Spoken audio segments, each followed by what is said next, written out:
Greetings. This is Mitchel Sollenberger, Associate Provost for Undergraduate Programs. I'm Pam Pennock, the Campus Assessment Coordinator. We're here to introduce the Dearborn Discovery Core with an emphasis on assessment. Let me first start off by showing you how you can gain access to all the Dearborn Discovery Core information. It's right off of the Office of Provost's main webpage. Clicking on the left-hand column, the Dearborn Discovery Core will get you all these drop-down boxes, web pages of the assessment, the history, foundational studies, areas of inquiry, capstone experience, and so on and so forth. Before we get into the assessment regime, I'd like to speak to the application process, which if you click on the course review process, you'll get to this window. And it details a little bit about the process on how you submit your application. A Dearborn Discovery Core subcommittee, which right now it's titled the Gen Ed Implementation Subcommittee, but we've just had a name change, so that will be changing shortly. So it'll be called, instead of the Gen Ed Implementation Subcommittee, the Dearborn Discovery Core Subcommittee. That's the committee that reviews all applications. And this information will be updated for the fall of 15, so the committee will meet sometime in September to review applications going forward, and then in the winter term the committee will be meeting in February and March, likely one meeting each month. So to apply, you consider one of your courses, let's say for the Humanities and the Arts category. Come to this web page, click here, which will send you to the Office of Registration and Records. This is all of the different forms for curriculum and program review. Scroll all the way down to the bottom. Just click on the proper, obviously, form. It gets you to this. And this is the form, and they relatively look the same. The front matters about the same. You fill out your name, the college, department, the type of action, which would be an addition to the Dearborn Discovery Core, the course discipline code, the prefix number, title, and then this is important for cross-listed courses. Please list all the cross-listed courses. What you'll want to do also is don't enter the information here. You'll want to save this form onto your computer, then enter the information, make sure it's saved. We've had some issues of faculty members who have filled out this entire form and then tried to save it, had problems transferring it over, and it ended up being blank when they send it to me. So here's the learning outcomes. There's 3 to 5 learning outcomes for each category in the Dearborn Discovery Core. The last question in the form will ask you about, basically what it's looking for is this being taught by multiple faculty members, multiple sections being taught of the same course, and if so, who's going to coordinate the assessment effort for this particular course. You'll also want to include, once you fill out all of the information on the application, you'll want to include a sample syllabus.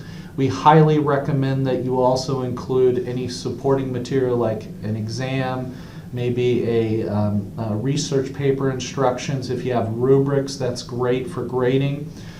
Sign the form. There are 2 departments in Castle that require department chair approval, and that's Natural Sciences and LPA. Other than that, none of the departments have an explicit chair approval requirement. So as long as your discipline or program approves, you can send it on to Pam Pennock, who will process and get the course ready for the Dearborn Discovery Core Subcommittee review. Now, a little bit of history and background to the Dearborn Discovery Core. Get to the right website.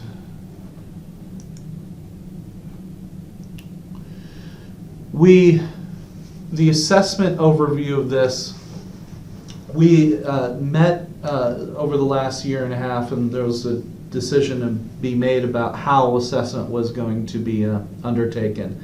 And we looked at common practices, not necessarily best practices, at other universities on how they implement the assessment program with the general education.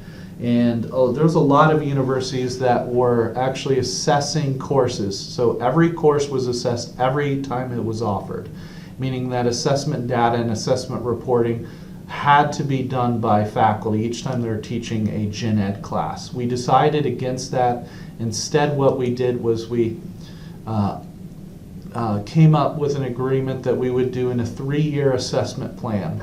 So what this means is that in year 1, which is the fall of 15, winter of 16, that we would be assessing and having faculty reporting on each one of these programs. So written and oral communication, quantitative thinking, problem solving, and critical and creative thinking. For year 2, fall of 16, winter of 17, it would be social and behavioral analysis, humanities and the arts, and natural sciences. And then finally, year 3, fall of 17, winter of 18, upper level writing, intersections, and capstone experience.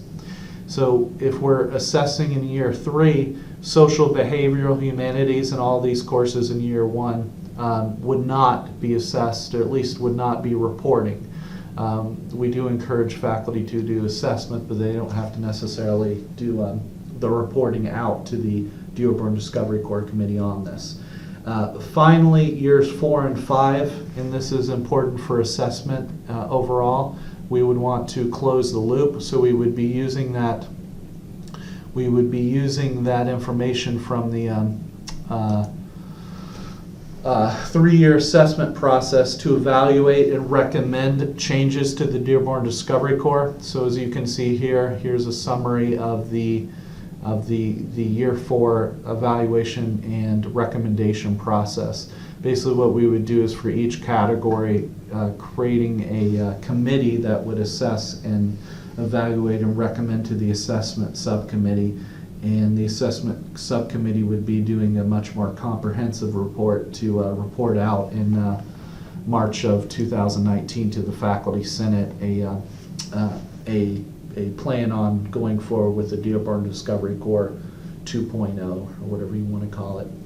The implementation would happen in year 5, and then obviously the next year would be flipping to whatever the new Dearborn Discovery Core is. So that gives you an overview of the application process and then the 5-year assessment cycle. For those faculty who are part of the Dearborn Discovery Core, you're going to be most interested in the details of assessment. So I'm going to turn it over to Pam Pennock, who's going to lead you through those details. Thanks, Mitch. Again, this is Pam Pennock. I'm the Campus Assessment Coordinator. The Assessment Subcommittee developed a 3-step system for assessment. However, only some courses have to do the 3rd step. So the 3 steps are summarized briefly here, but there are pages for each that have more details. So the first step is simply to assess your course while it is running during the assessment year for the category.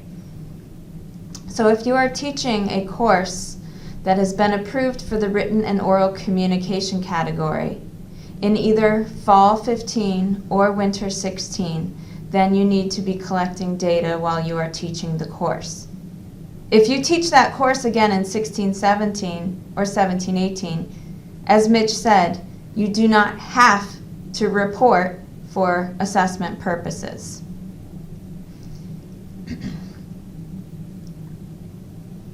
How do you know what data to collect?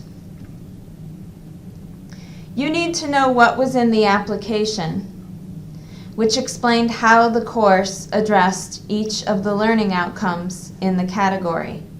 For instance, it will state that a particular exam question addresses learning outcome 1, or a particular research paper addresses learning outcome 2. Then, when it comes time to grade that exam or research paper, you will use a simple rubric to record your students' performance. As I have here in bold, faculty should use the assignments that align with the category's learning outcomes as identified on the DDC application for that course.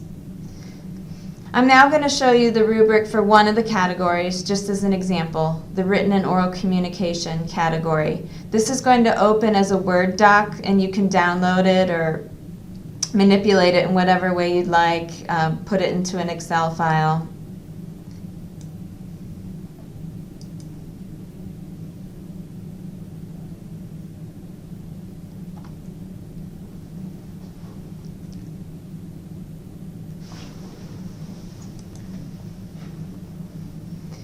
Here's what this rubric looks like.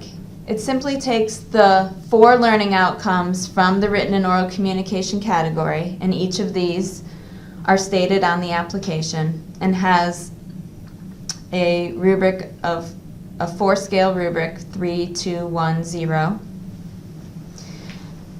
And as you're grading, let's say for learning outcome 1, you're going to use a research paper to assess this outcome. You would record how many students exceeded the outcome, how many met, how many approached, how many did not meet. Really, you could just put tally marks in these columns if you'd like, or you could create a separate rubric for each student. The assessment subcommittee does not collect the rubrics. Instead, we collect the data by using, in essence, a Qualtrics survey, which I will send to you at the end of the semester. And that is what comprises step 2. I'm going to move on to step 2 now. The Qualtrics survey is called the Assessment Reporting Form, and you'll get an email from me with a link to the survey. I'm going to show you a sample assessment reporting form for the written and oral communication category.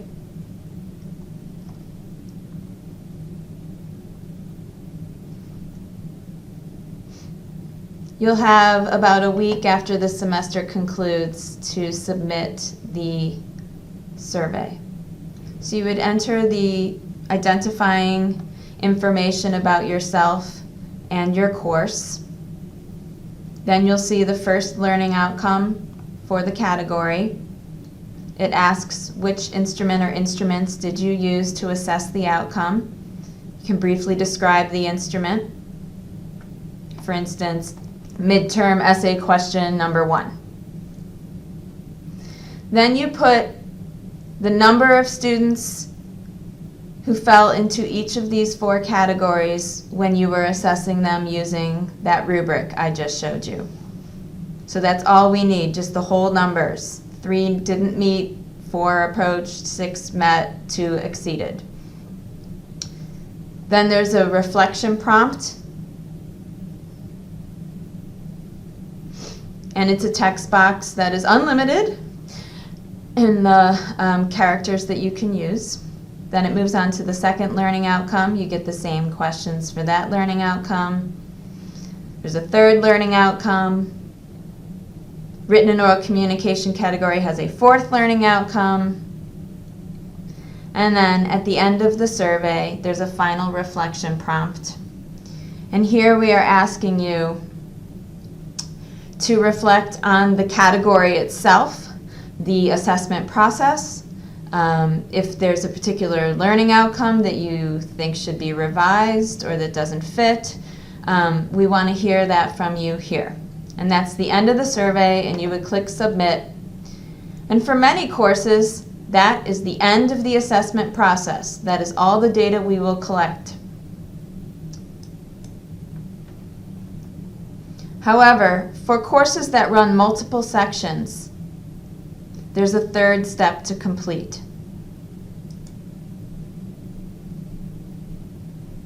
Again, only courses that run multiple sections. For instance, History 112. There's 4 sections that are going to run in fall of 16, which is the assessment year for social and behavioral analysis. Each of the instructors teaching History 112 will have completed the Qualtrics survey I just showed you. But at the very end of the academic year, the course coordinator will complete the course summary report template. Now, the course coordinator should have been identified on the DDC application. Now I'm going to open up the course summary report.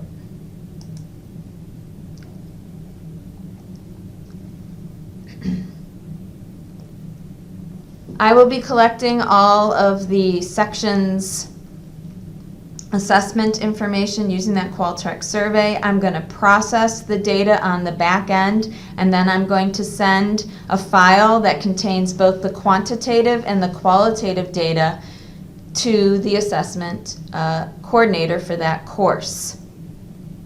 I hope to do that by May of the academic year. And then that course coordinator will fill out a report using this simple template, summarizing the data from all of those sections, analyzing the data, explaining the key recommendations made by all of the faculty who taught the course that year, and then provide feedback about the DDC category as a whole, as well as the assessment process.